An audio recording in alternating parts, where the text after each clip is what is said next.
So I'd like to welcome you to our third business mixer. So how many of you have attended one or two of the business mixers? Great, awesome.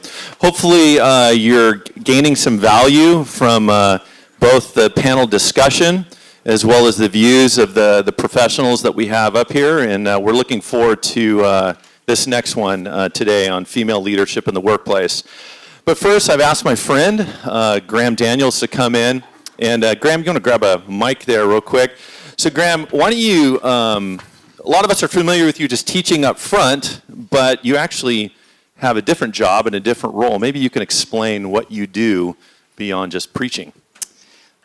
Well, my job at home in England is that I'm the director of, I would say director of football, but of course to you I'd have to say director of soccer. I know, especially to you. I'm the director of soccer at not the top level. There's 4 levels of professional soccer, so I'm near the bottom level, but that's my job at home. And Cambridge United. Won yesterday 3-2. So when you think of yourself as the director of soccer, right, that's really the business of soccer. Mm-hmm. So do people know you as Graham the preacher, or how do you position yourself as a business leader within the organization? How do the players view you? How does the staff view you? Well, there's a lot of ways the staff would view me, I think. You know this, right? You know this very well. Because in the end, it's my job to appoint the head coach. And the technical staff work around him, so obviously you're their employer. Fundamentally, I'm their employer, answerable to the owner of the soccer club. So there'd be a range of things. I think if they know I'm away at the moment, I'll be back, we have a game Tuesday. I think if they said, where were you? And I said, I went to Southern California for a couple of weeks, they'd say, wow. If I said, I went to a church in Southern California to give talks about Jesus, they'd say, whoa. Great, see you later. So culturally. So yeah, when I've been in soccer since I was a boy. I've been a Christian since I was 21, but I've been in soccer since I was a kid, so that's been my work. That's awesome. That's my work. Great. So Graham, would you open us up in a word of prayer before we get started here? Yes, sure I will, awesome. Yeah. Thanks. Well, Lord, thank you for an incredible room. Really brilliant to be a visitor and see this room. May today be a really, really good day. May the panelists sitting right here at the front add huge value to, particularly to every woman in the room and to the men who are part of this, to see what it is to really be a top professional in the workplace and to take ground. May today be a great day because for some of us, we'd say you're the boss of the whole thing. You made the whole show. And so as we said about working out how to work well in the workplace, may this be a great day. We ask it for Jesus' sake. Amen. All right, thanks, Graham. All right, you bet. So real quick, we're going to do something real quick. I'm going to give you guys 2 minutes. I want you to find somebody you don't know and find out 2 interesting facts about that individual. Find someone you do not know. It can't be someone you came with. Find someone you don't know.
All right. Hello.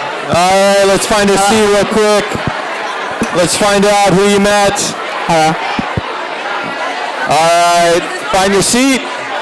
Also, for those of you standing, there's more seats over here to your left and my right. All right, let's find a seat. All right, real quick.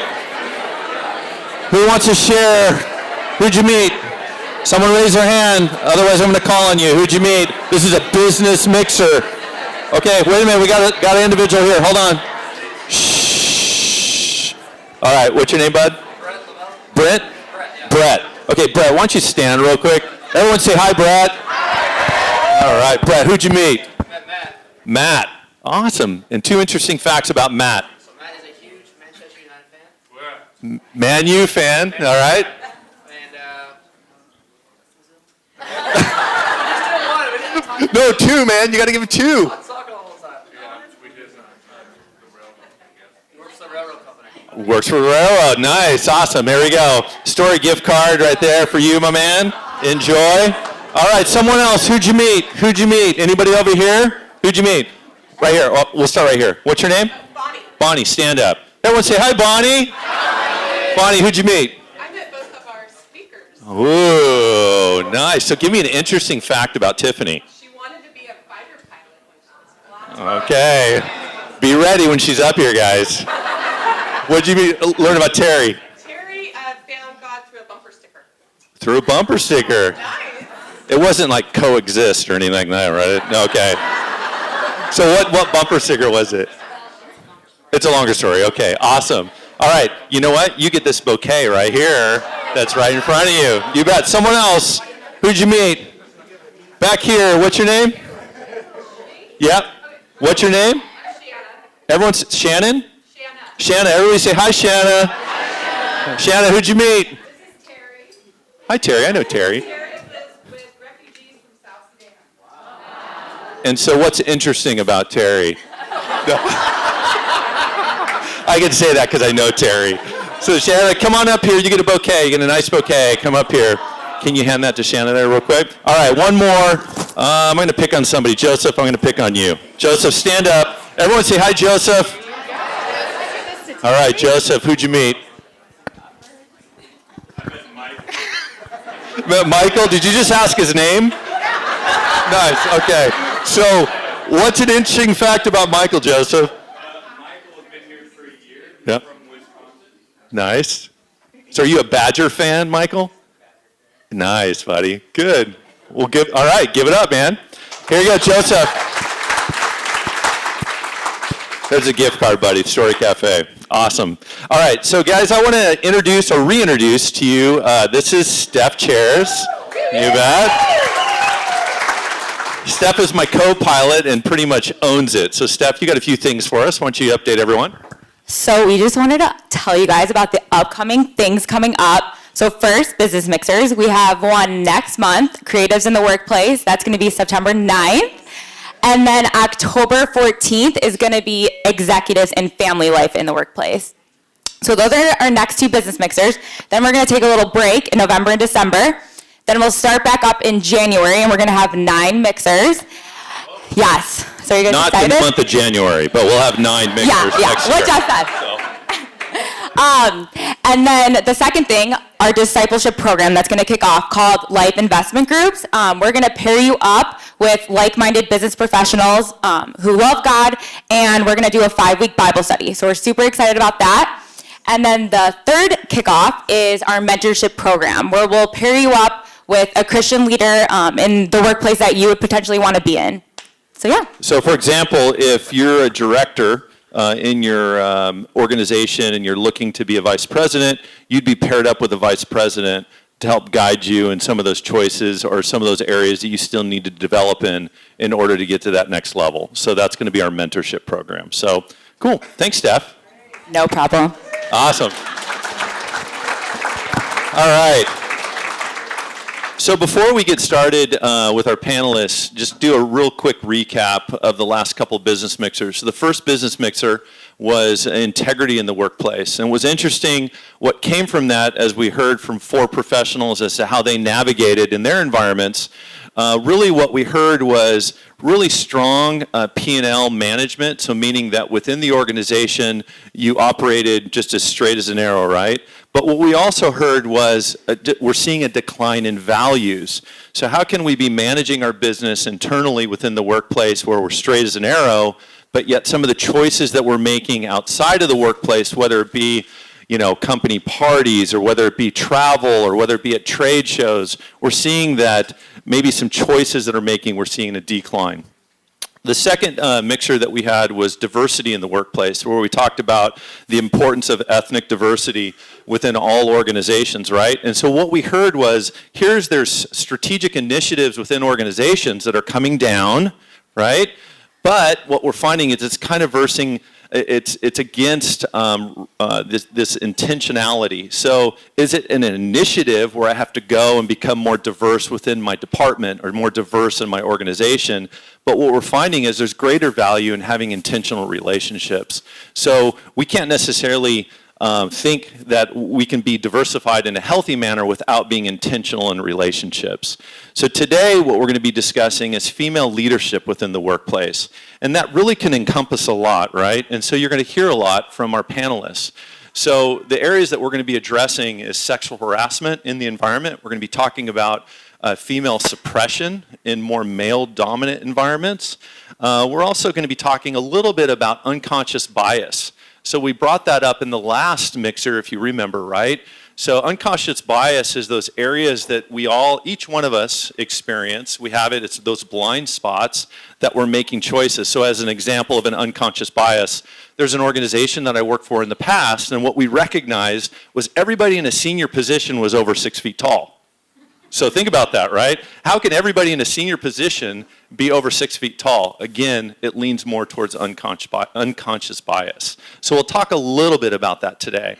So what we want to hit straight on, though, is what is happening within the workplace today with sexual harassment and suppression. So think of it as, how do females navigate environments that are potentially toxic?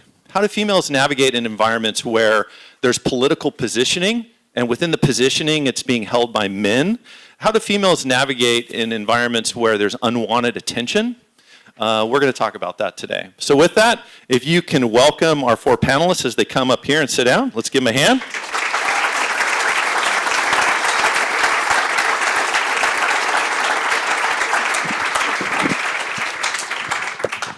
All right. You guys strapped in and ready? Here we go. All right. So first, some of these might be familiar faces. So first, I just want to welcome, some of you might know Crystal. So let's welcome Crystal here. Yeah, Crystal. You might see her up front at times making announcements. We appreciate just the time and energy that she puts in the Missions Connection team. Crystal works full-time for the NFL Network as a producer. Obviously, there's been a lot of noise around the NFL Network more recently, which we'll dive into a little bit later. So welcome, Crystal. Next is Jen McClellan. Jen was a part of our first panelist group.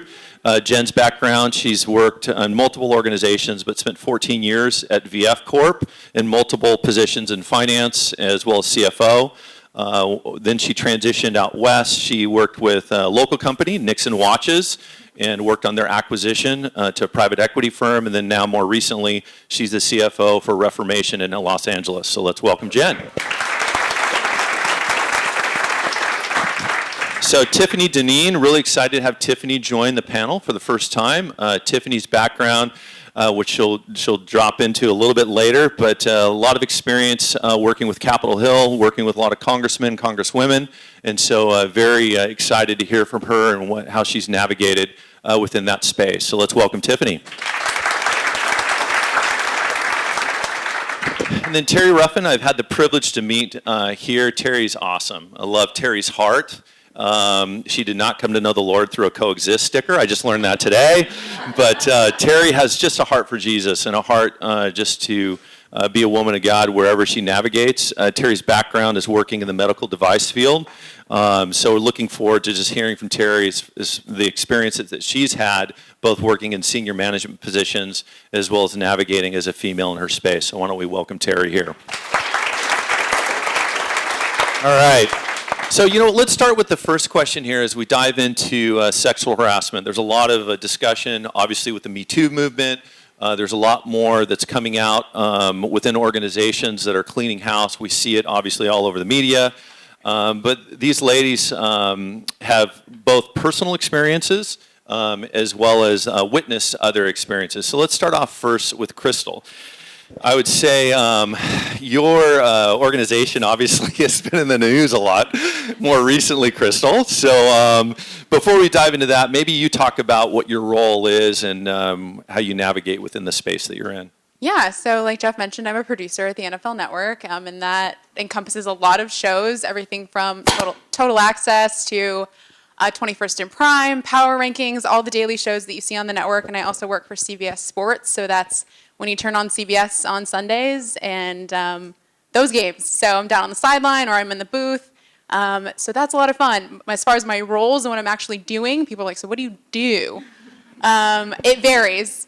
Sometimes it's a lot of writing. Sometimes it's writing and making you stick around, writing that hook so you stay through the commercial break and you find out if that fantasy football player is a starter or sit. That's me. Sometimes, and that includes the corny lines on the tickers that you see as well. And then sometimes it's working with the talent, figuring out sometimes more controversial issues or something silly like, a player getting hurt or that's not silly. Something lighthearted or something heavy, working with two analysts or two players and trying to figure out the debate that we're going to have on TV, right? Because you don't want to watch TV where two people agree. So it's navigating that and those conversations. There's a secret, right? That's why it's so heated. And then the other thing I do, so there's a lot of writing, teasing, working with talent, and then there's also overseeing all the video content. So I oversee highlights, interviews that we cut down with players, oversee those, music videos, any features that we shoot, kind of taking it from the hour-long footage down to the 1:30 that you see on TV. So there's a lot of producing that goes on. And she'll be offering free Super Bowl tickets after this event. So please sign up. I'll give you your email and There's phone a number. long waiting list. Awesome. Great. Thanks, Crystal. So Jen, you've obviously played multiple roles, large organizations, mid-level organizations, small organizations. Maybe tell us what's going on with Reformation and your role at Reformation. Sure. So some folks may be familiar with the brand. It's about 5 years old. And it's very focused on sustainability and women's apparel. But also getting deeper than that, getting into fair pay in the workplace and a lot of other issues out there that I think is really drew me to the company because this is what they were founded on. And there's so many brands out there now that are trying to reverse engineer into that. And if it's not part of your core, and it's not part of what your values are from the beginning, it's really hard to fake that. So I was happy to find this organization. So I'm their chief financial officer. And so what that means, it's different in every organization. In this organization, I manage all of the financial functions as well as legal and HR and some of logistics now. So. Yeah, it's interesting when you see the CFO position developing, right? So some CFO is more tactical, others are more strategic. So it seems like your role is much more of a strategic role with the organization. Is that fair to say? Yeah, absolutely. So I meet regularly with the senior management team and help translate for them how their functions lead to, the company as a whole being successful in a financial perspective. Awesome. Good. Thanks, Jen. All right. Tiffany, why don't you talk about what you do? I'm Tiffany Deneen. I work in politics. I feel like All right, let's go to Terry. Exactly. Don't shoot me. And So walk us through what that means as far as being a senior financial analyst within that space and what your role has been both in the past and even present. So, like Jeff said, or actually like Bonnie said, all I wanted to do was be a fighter pilot. Oh, what's going on here? Yeah. There you go. Yeah, right? all I wanted to do was be a fighter pilot, and randomly became a page in the House of Representatives in high school. And that just kind of opened the door that I didn't know was going to open, and that was all God. And through that, doors just kept opening and steps kept opening for me to just continuously move up, where I ended up working with, members of Congress, members of Senate, presidents, vice presidents. He's going to work on the mic here real quick. Sorry, I, my bad. I'm not sure which one it is, but it's protection. You think it's RF? No, it's Jeff's fault. My fault. Just try hitting mute when they're talking. That button on your thumb. This guy. Got it. Let's try it. all right, so I've been lucky enough to work with a lot of really high-profile individuals, meet heads of states, and it's just been an incredible and wild ride. Right now, I do political fundraising, which is very interesting, and I'll tell you more about that in a little bit too. That's a good tease. Every penny is watched, and I love it, and I get to see the good.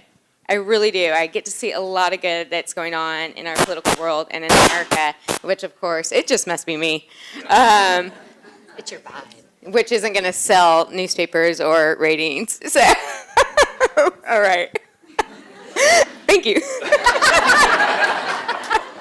So why don't you talk about this, Tiffany, real quick, who you had the privilege of working with, so the room understands kind of the roles that you've interfaced with. Do you want me to say that? Just the roles. Oh, the roles. Yeah. So presidents, vice presidents, senators, heads of state, Secret Service, Capitol Police, multiple different individuals that have just a lot of influence. Yeah. Awesome. Cool. Thanks, Tiffany. Yeah. You bet. So Terry, obviously background in the medical device field. Maybe kind of you share what your role has been.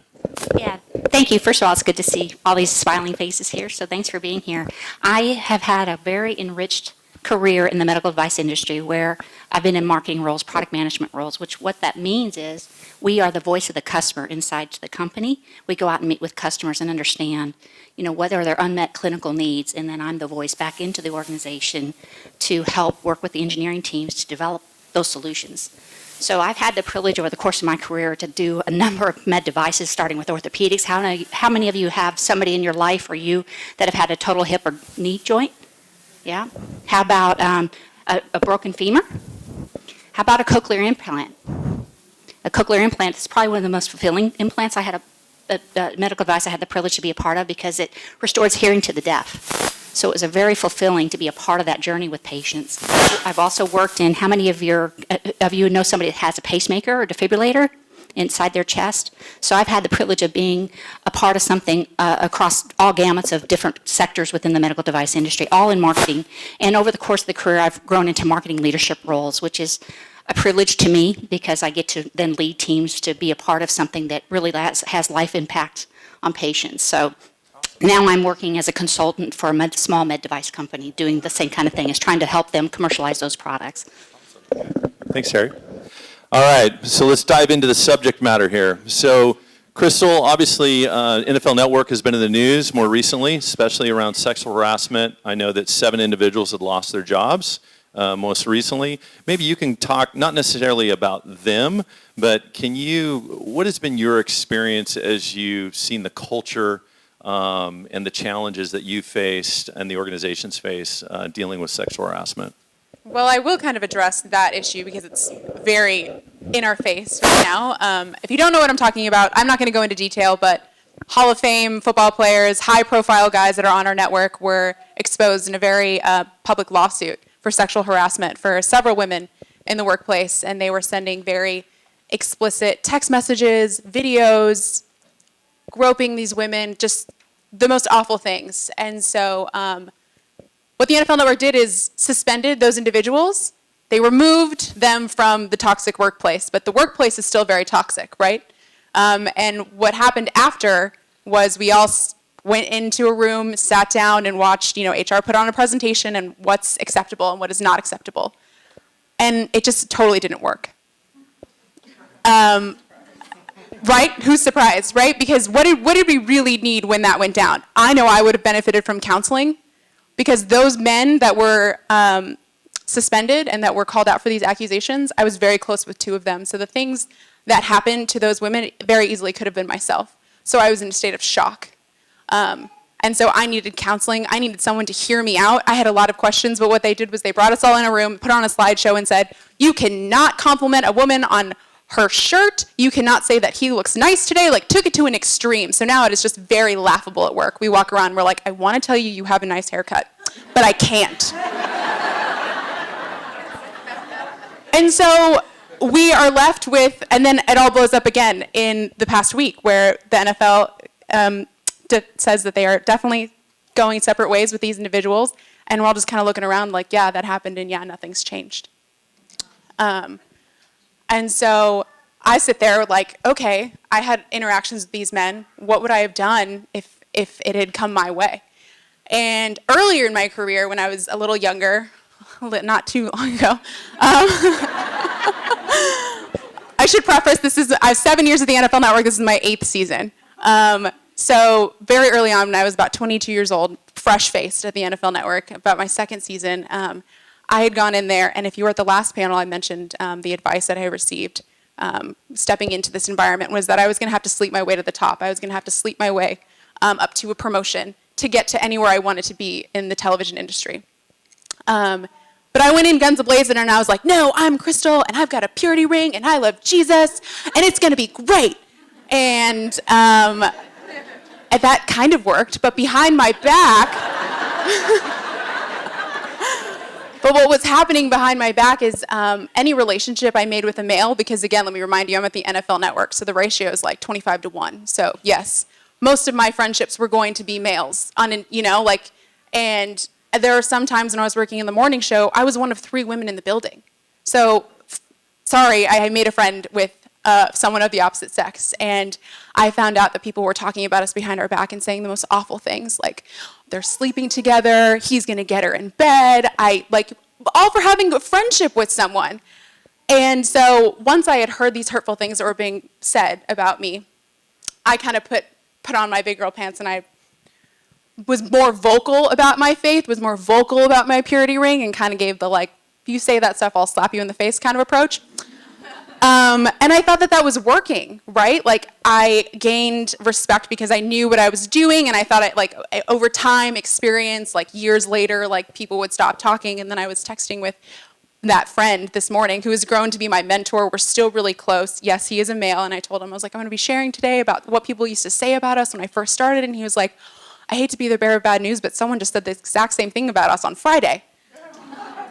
And my heart just sank because I was like, and this coworker who said it to him was someone I thought was my friend. He has known me for 7 years. He knows my faith. He knows I'm in a committed relationship. He knows I would never do that, and yet he's walking around the office saying these very disturbing things about what men want to do to me or what I must be doing with those men because we have a relationship. So unfortunately, I'm in a very toxic and uphill battle. That's what's happening at the NFL Network. But tune in every Sunday because I need your ratings.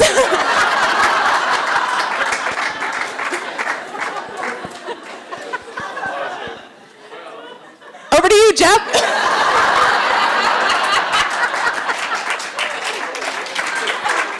That's awesome. Great. Thanks for sharing, Crystal. You bet. So Jen, obviously we talked about earlier, you've been exposed to large organizations, mid-level organizations, small organizations. Maybe talk about what your experience has been and what you've seen when it comes to sexual harassment within those environments. Yes. So I think I see some faces that were here for necessarily going to get into sexual harassment on that. And I think it just came out when I got up here and started, feeling about, what happens to folks when they get in certain positions. And, it was the discussion was about ethics. And so I think there's a definite crossover and that it's still alive and kicking. Not just in this male-dominated, sports arena, but in the business world. I mean, let's be honest, it's still run by men. for the most part. So as much as we're making progress, and I do think we're making progress as women in the workplace, I think we're making some progress as far as it comes to sexual harassment. I've been in the workplace for a while, 22 years, and I've been at really large companies. PwC, VF had 50,000 people, and then I moved over to 2 smaller companies that are about $100 million, and one is very male-dominated, one's very female-dominated, and it still touches you everywhere you go. And I think for me, when I was thinking about, one of the messages that I wanted to send is that it was just, I want to say 3 months ago, that a friend of mine that I was working with, she felt the need, or she was sexually harassed by her boss, and when it's that close to you, and she felt the need to be quiet about it for a good long time. We can talk about the Me Too moment, and I think women are starting to stand up and they are starting to say things, but this is a really smart, really talented, mature woman, and she still didn't feel like she was able to come forward. So for me, that was just hit me right in the gut. Just thinking like, how can I be more of an advocate? How can I, let women know that you can come to me? There are people out there that want to listen and that want to support you. And don't feel like you're alone in this. One of you said something, I think you might have said this too, Jen, is maybe talk through like preparing for that moment, right? What would I do in that moment? So I don't know if you want to expand on that as far as in preparation. If it were to happen to me? Or just in general for any female looking at potentially that happening. Yeah. I think, so again, it does happen, and sometimes you don't notice it, or you just caught off guard. Maybe it's a friend of yours, or maybe it's just someone who's joking but crosses the line, and you kind of freak out a little bit in your head. Did he just say that? And I think for me, preparing and saying, yes, people are going to cross the line, and knowing that there's, a catchphrase, it's something that you're going to say like, you didn't really just say that to me. Letting them know that it's not okay, and being prepared to say that, because now when I do let people know that, you didn't just say that, did you? They'll catch themselves. And they recognize that that's part of, social media, it's part of, people are becoming more aware, but we need to let people know, and that's part of our responsibility, and part of where we're mature women in the workplace, we have to let them know when it's not okay. Yeah. So there's an opportunity there, not only just to prepare myself if that were to happen to me, but also an opportunity to be very direct and say, hey, that's unacceptable, or did you just say that, or just speak directly. Is that fair? Yeah. You bet. Tiffany, as you think through kind of your experience and what you've been exposed to, maybe share with us how you've navigated through that. So, new girl. New girl's coming on. Okay. Is she hot? Who's going to bang her first? Literally a text message I've recently been exposed to. Amazed that that's still going on, especially in the wake of the Me Too movement and, Time's Up and all of that. I was that new girl years ago, and I just told my husband the story. I can't believe I didn't tell him. And we've been married for like 12 years or so. So right around that time, I was a new girl. I was at a place, friendly with everyone. I love people. I find everyone so interesting and awesome and just so cool. And had a great girlfriend. She was so nice. She was about 15 years older than me. She kind of showed me the ropes of, who's who and what's what. After about 8 months of working together, she comes up to me. Hey, so-and-so would like to have an affair with you. Is that okay? Would you like to do that? I'm like, are you kidding me? Like, no. And I remember like laughing at her face. She knew I was a youth group leader for the high school youth group at church. Like, are these two people that insane? And I was nice. I was friends with the guy. We didn't work together a lot, but it's like, why at that moment in time was I just so blown away, so new, very young at that time. I was in my, early 20s. I didn't know what to do. I kind of blew it off because I'm like, oh, they're crazy. They're crazy. Whatever. Put it down. Didn't even remember the situation, but I didn't do anything about it. One of the reasons why I don't think I did anything about it is he was a police officer of where I worked. And not to knock the police, there's great police out there. But, just didn't do anything about it. And so many times we'll forget what we need to do. And I have another situation, if you want me to tell it now, where one of my girlfriends, she had a female boss that was just really suppressing her. And she was so smart. She's great. And my girlfriend. But the boss would not let her move forward. So what she started to do is look for validation through the other directors in the workplace. The other directors happened to be males. They were awesome and great, except one of them interpreted that as an open door for sex. He started calling her late at night. He lived about an hour away. He started driving by her house at night, letting her know he's at the bar near where she lived. Again, she was young at this time too. Here we are, two young women, and luckily, like, she said, absolutely not, you're crazy. She stopped the situation. She never went, though, to HR. She never went and said anything about it. He did end up having to leave eventually, and for unknown reasons. So maybe she did, and she didn't tell me. But two young women where our friends or mentor or boss were supposed to be women that we could go to, and we ended up not being able to, and then being put into a sexual harassment situation.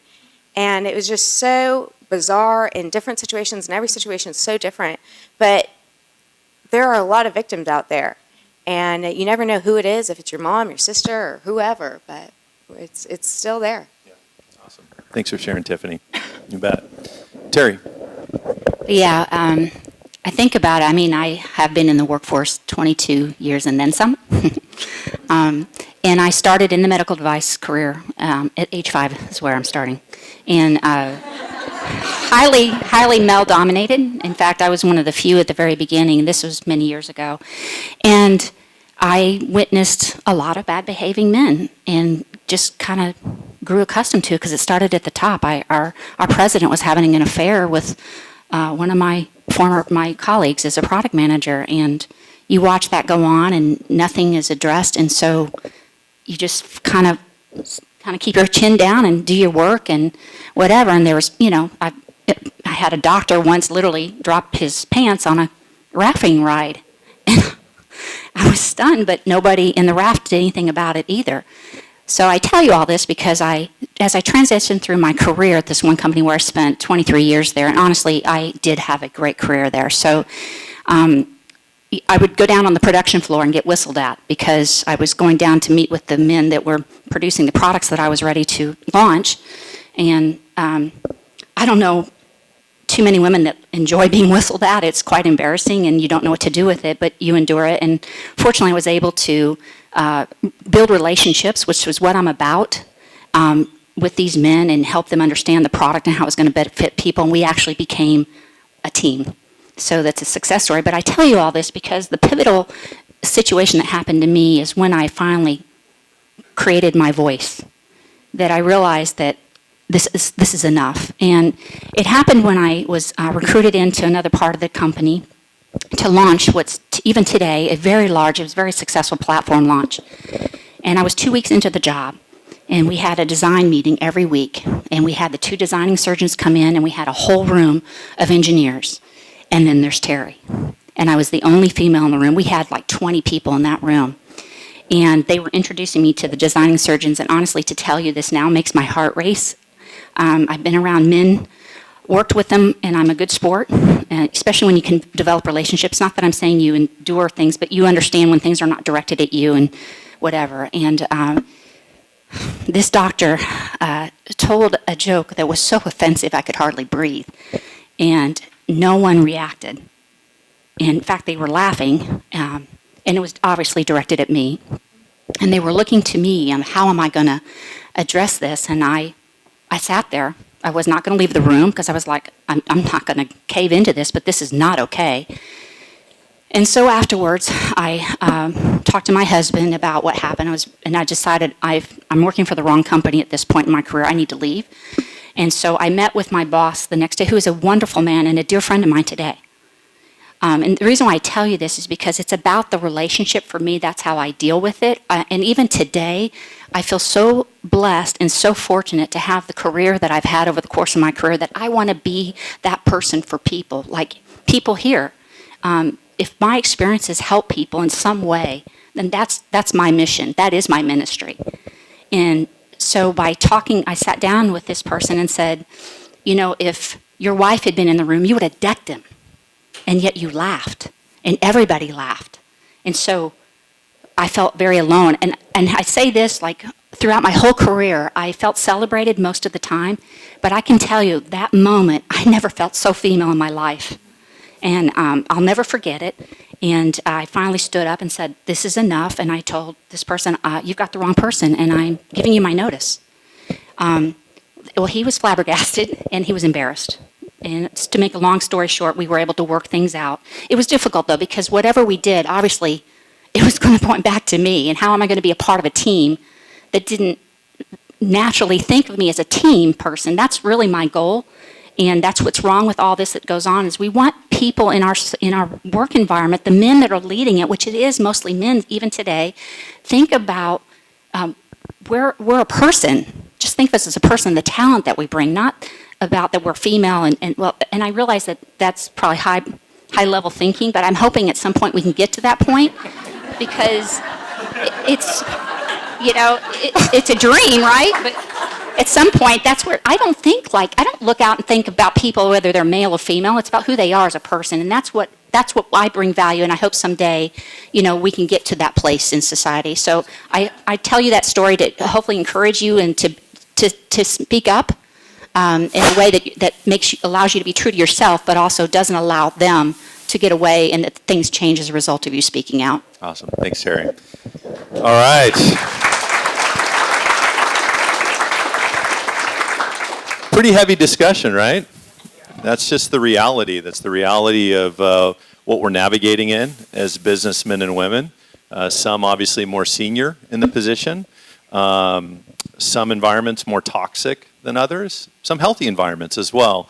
A lot of healthy men. It's not that all men are unhealthy, so this by no means is, hey, we need to beat up the men today. That's not the point of today. It's more to hear from our female colleagues and our friends to say, hey, you know, as I think through how I navigate as a man, what choice will I make? And I love a couple of the ladies were sharing before as we were preparing for this panel discussion.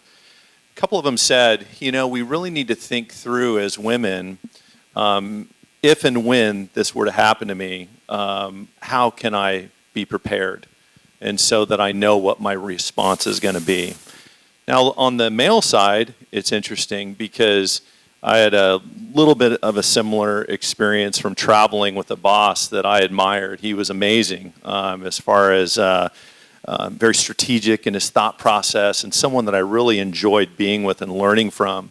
And then when we got outside the office, I remember a trip that we were on, and he had a few beers in him, and he wasn't driving, but we were in a caravan of individuals, probably half female, half male. But what came out of his mouth with the females in the van, I was not prepared for. And I just, similar to, I think, one of their stories, I just kind of froze up. I wasn't prepared as to how, as a Christian man, to respond to him because of what he said. He should have never said, let alone if it's just he and I in a room by ourselves, but with women in the vehicle. So in that sense, I failed by not speaking up. But definitely appreciate these stories. So We're going to keep going a little bit now as we transition from sexual harassment and being prepared, right? And what would I do and communicate? But now as we go into suppression, right? There's a lot of environments, and I would consider them toxic environments. I've been a part of them as well, and I'm sure many of you, where you're in an environment where either there's a boys' club or there's men that might be threatened by a female that's very driven, or threatened by a female that maybe has the skill set for the next role above. And so then there's political positioning, right?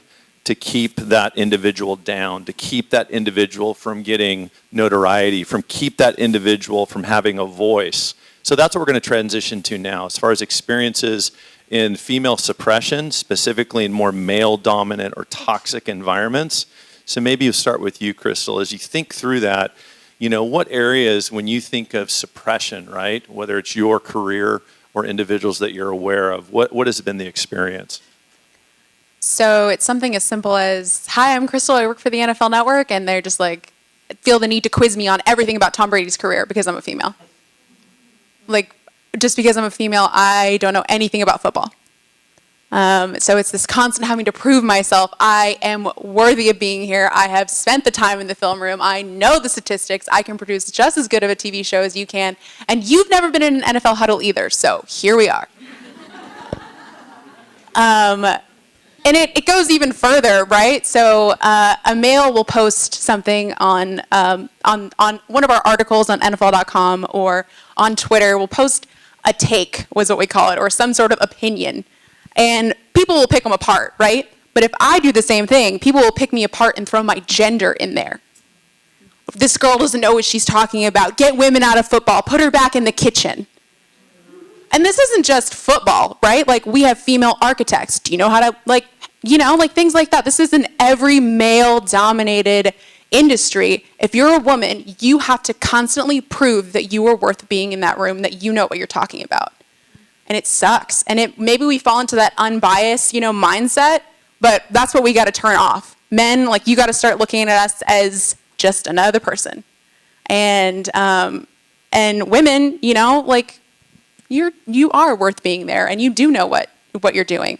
But that's just the gender bias and the suppression of sit over there, it's great, you're here, but you don't know what you're talking about. And then it also goes into kind of what you were talking about with the boys club, is where I have missed promotions and opportunities because I'm not one of the guys.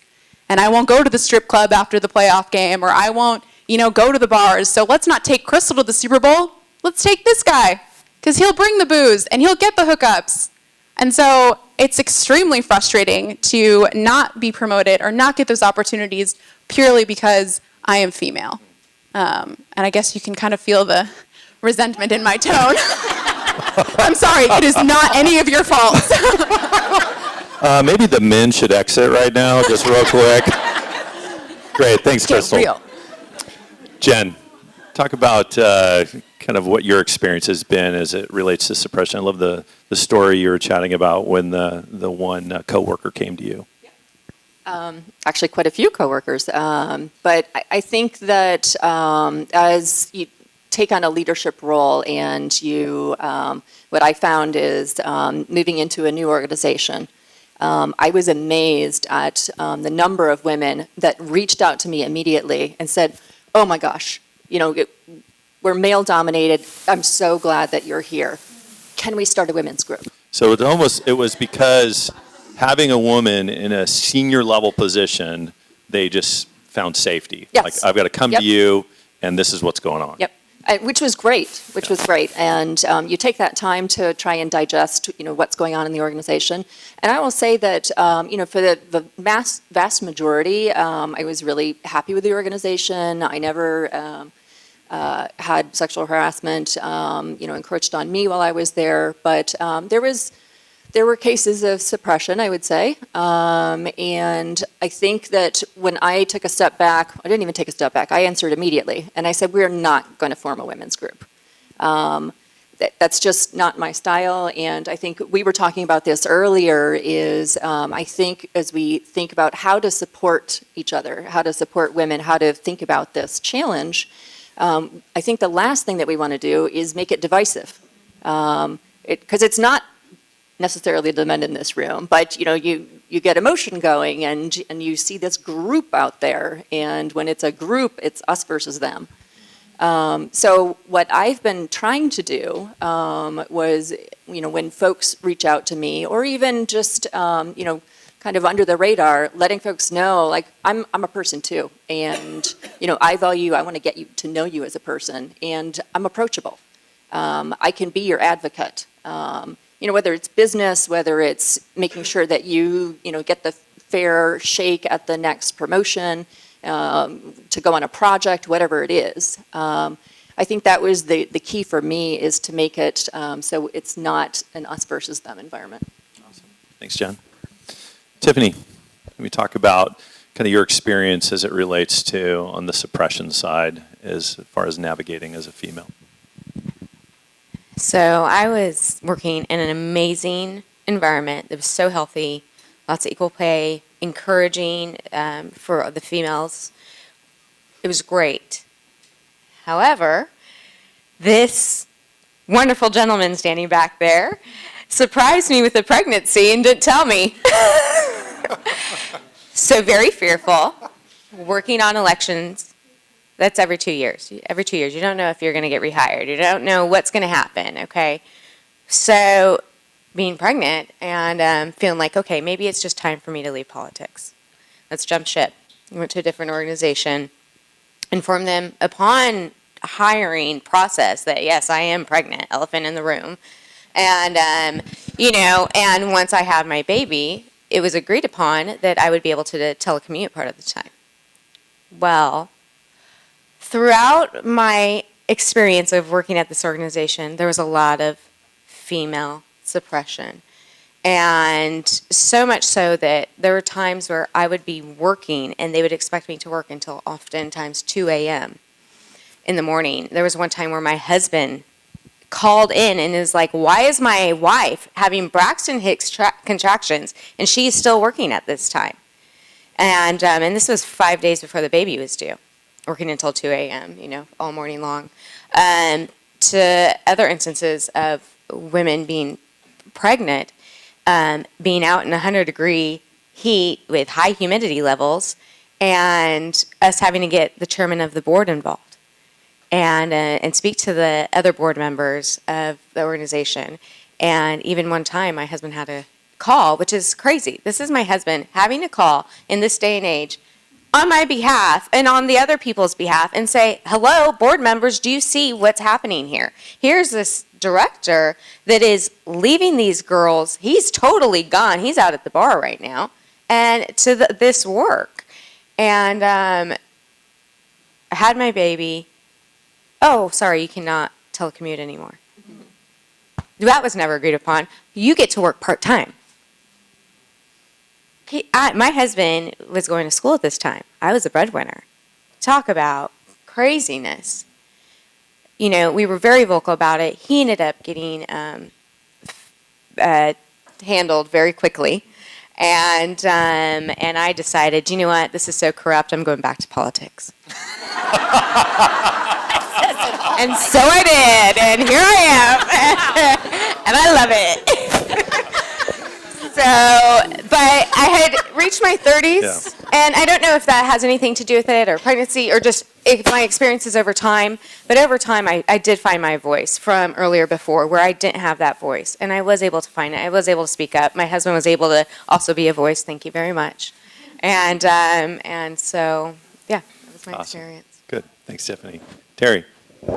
Yeah, I don't know how to start other than I think the best advice I've ever gotten from one of my mentors, who happens to be a man that I respect and adore, is be true to yourself. Be true to yourself. When you're younger, that's harder, right? Because you're still trying to figure out yourself. There are days I'm still trying to figure that out, right? And I say that because as you go through, as a female, very early in my career, I realized I'm driven anyway, and it's kind of an illness that I have. I can't help myself. That's the way God made me. It can be annoying to some, many. But what I learned is I have to do a whole lot more, especially because it was so male-dominated, and fitting in was difficult, not overtly either. It wasn't overt. It was kind of like the bias that we talk about. And so in order to feel like I was equal, I would always do much more. And I got the recognition, I got the promotions and such. But it got to a point where I didn't play golf, right? And I do now, but not very well, but I do play. But guys would go out and play golf, and I didn't get to go, right? So eventually over time, by being true to myself and just, my work ethic and whatever, and producing a good product, and being recognized for that and not the fact that I'm female, if that makes sense, that my work product was what earned the respect, and then people respected you in other parts of your life, which to me is part of the ministry of, giving God my best and then letting him take care of the rest of it and however that impacts people's lives. And so ultimately, I got to a point where I was going to lunch with the team, which were all men, and they were very kind and including me to lunch. And one day I said, "You guys are so great. Thank you for always inviting me, but I know sometimes guys want to be with guys." And they said, "You're one of the guys," which was probably the highest compliment I'd ever gotten, right? So I think there was definitely suppression in my background. I had people take credit for the work I did. That's happened to me recently. And, what do you do about that? Well, at the end of the day, I have those conversations privately because, again, it's about a relationship.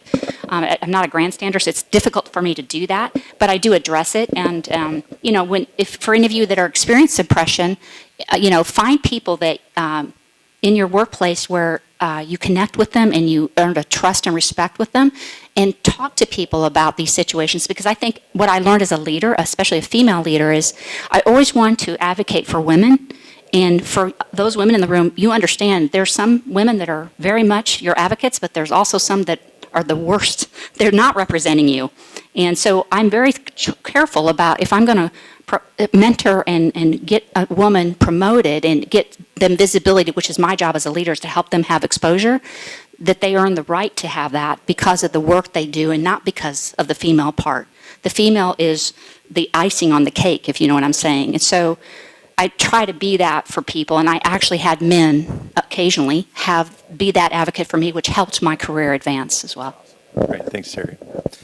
So here we are, right? So dealing with sexual harassment, dealing with even some areas of suppression.